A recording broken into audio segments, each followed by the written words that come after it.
बिस्मिल्लाहिर्रहमानिर्रहीम। मैं हारून रशीद हूँ। बिलावल भुट्टो जापान गए थे मगर वहाँ से वापसी की बजाय सीधे अमेरिका रवाना हो गए। ये दुबई मुज़ाकरात के बाद हुआ है। जरदारी साहब पर उम्मीद थे कि वो वज़ारत उज़्मा के लिए राह हमवार कर लेंगे, लेकिन नवाज़ शरीफ ने टका सा जवाब दे दिया। इक़्तिदार के मिजाज में इक़्तिदार होता है। जरदारी का मंसूबा ये था कि वो सिंध में अक्सरियत हासिल करें, बलूचिस्तान में ख़रीदारी करें, सराइकी पट्टी और में कुछ सीटें जीतने की कोशिश करें, रुपया पानी की तरह बहाकर, और वस्ती पंजाब में नून लीग को इस पर आमादा करें कि उनके मुमताज़ लीडरों मसलन कायरा साहब और कोई दूसरे लीडरों को कौमी असम्बली की कुछ नशिस्तें अनायत फरमा दें।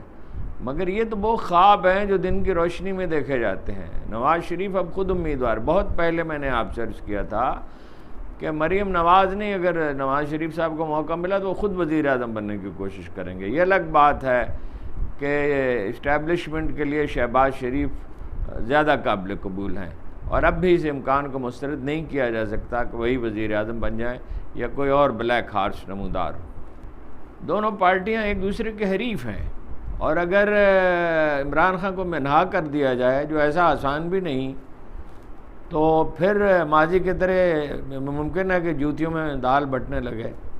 ये वही शहबाज शरीफ है ना जो ये कहा करते थे कि वो लाड़काना और लाहौर और पेशावर और कराची की सड़कों पर जरदारी साहब को घसीटेंगे। और जरदारी साहब फरमाते थे कि नवाज़ शरीफ मशरक़ी और मगरबी पंजाब को यकजा करना चाहते हैं। अब ये सामने की बात है कि मशरक़ी और मगरबी पंजाब यकजा हो सकता ही नहीं। पॉलिटिकल साइंस का कोई एक तालिब इल्म दुनिया में इस मफरूज़े को तस्लीम नहीं कर सकता। और शहबाज शरीफ साहब ने भी फ़ौरन ही इलेक्शन के बाद माफ़ी मांग ली थी और कहा मुझसे गलती हो गई। ये शुबदाबाजी की सियासत है और अब भी उसी कर्रफर से जारी है। जरदारी साहब फरमाते हैं कि अगर उन्हें इक़्तिदार मिला तो वो बरामदात $100 बिलियन तक पहुंचा देंगे। कैसे पहुंचा देंगे? हमारे पास बेचने के लिए क्या है? टेक्सटाइल इंडस्ट्री तबाही किनारे खड़ी है, लोहे के भाव, मशीनें बिक रही हैं। वो ये राज नहीं बताते कि वो ये करेंगे कैसे, बस पहुंचा देंगे $100 बिलियन तक। और नवाज़ शरीफ साहब कहते हैं कि अब की बार इक़्तिदार मिला तो वो गुर्बत का ख़ात्मा कर देंगे। कैसे कर देंगे? पिछले 3 अदवार में अगर इस समत वो एक कदम भी ना बढ़ा सके तो अब उनके वादे पर कैसे एतबार किया जा सकता है? मगर यही सियासी जमातें हैं, यही इनका रवैया है और यही वो अहमक लोग, हमारे अहमक लोग हैं जो इन पर एतबार करते हैं। अगरचे अब उन अहमकों की तादाद में इतनी कमी हो गई है कि उनके बल पर मनसूबाबंदी मुश्किल है, ये वो भी जानते हैं। इसलिए इक़्तिदार की तारीख़ का ऐलान करने का इख्तियार इलेक्शन कमीशन को दे दिया गया है ताकि जब तक चाहे उसे मुलतवी किया जा सके। जरदारी साहब अक्टूबर में इलेक्शन चाहते हैं, अक्टूबर या नवंबर में। नवाज़ शरीफ साहब इत्तलात ये हैं कि मार्च में चाहते हैं ताकि नए चीफ जस्टिस साहब आ जाएं, उनसे उन्हें अदल की उम्मीद है और वो राह हमवार कर सकें। ये मालूम नहीं कि हाँपते हुए नवाज़ शरीफ साहब इमरान खान की मकबूलियत को कम कैसे, उनसे ज़्यादा मकबूलियत कैसे हासिल कर सकेंगे। लेकिन बहरहाल उम्मीद पर दुनिया कायम है और अहले इक़्तिदार की उम्मीदों के क्या कहने। 70% पाकिस्तानी इमरान खान के साथ हैं। मगर जैसा कि नून लीग और पीपल्स पार्टी के हामी अखबार नवीस कहते हैं, मकबूलियत तो बहुत है, इसमें कोई शुबा नहीं, मकबूलियत तो बहुत है मगर कबूलियत नहीं है। मंसूबा ये है कि 9 मई के वाक़यात पे में इमरान खान को मरकज़ी मुल्ज़िम करार देकर दहशत गर्दी की अदालत में उन पर मुकदमा चलाया जाए। मुमकिन है उन्हें गिरफ़्तार भी कर लिया जाए और ये भी मुमकिन है कि उन्हें नाअहल कर दिया जाए, मगर इसमें ख़तरात बहुत पोशीदा हैं। इसलिए कि इससे हमदर्दी की और बढ़ेगी।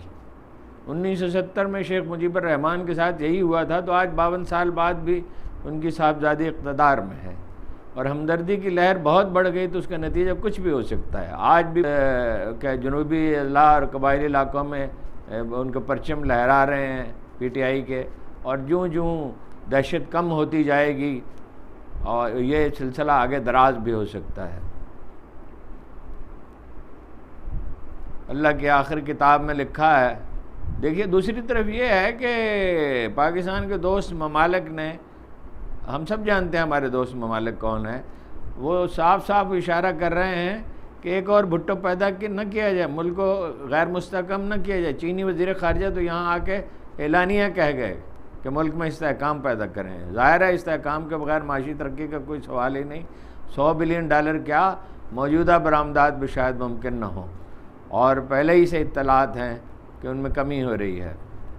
अल्लाह की आखिरी किताब में लिखा है बलकुम फिल किसास हयातुन या उलिल अलबाब, ज़िंदगी किसास में है, इन इंसाफ में है। इज्तिमाई माशरा तभी जमा जुड़ा रह सकता है अगर उसमें इंसाफ हो। बल्तिस्तान का तमाशा, गिलगित बल्तिस्तान का तमाशा हम सब ने देख लिया। अगर डिग्री जाली थी वज़ीर आला की और अदालत ने अदल से काम लेकर उन्हें नाअहल करार दे दिया, तो तब भी अक्सरियत तो PTI की थी। इलेक्शन शेड्यूल का ऐलान होने के बाद उसे मनसूख कैसे किया जा सकता है? मगर मनसूख ही नहीं किया गया और उसी अदालत ने मनसूख किया। और पुलिस चढ़ दौड़ी असम्बली पे, असम्बली के स्टाफ को निकाल बाहर किया। अरकान असम्बली तो क्या, स्पीकर को ईवान में दाखिल होने की इजाज़त नहीं दी गई। इक़्तिदार के भूखे इंतकाम की आग में जलते हुए लोग कुछ भी कर सकते हैं अगर लोग उठकर खड़े ना हुए, और उठकर खड़े होने से मुराद फसाद नहीं है, शाइस्ता जमहूरी तहरीक है, तो कुछ भी हो सकता है।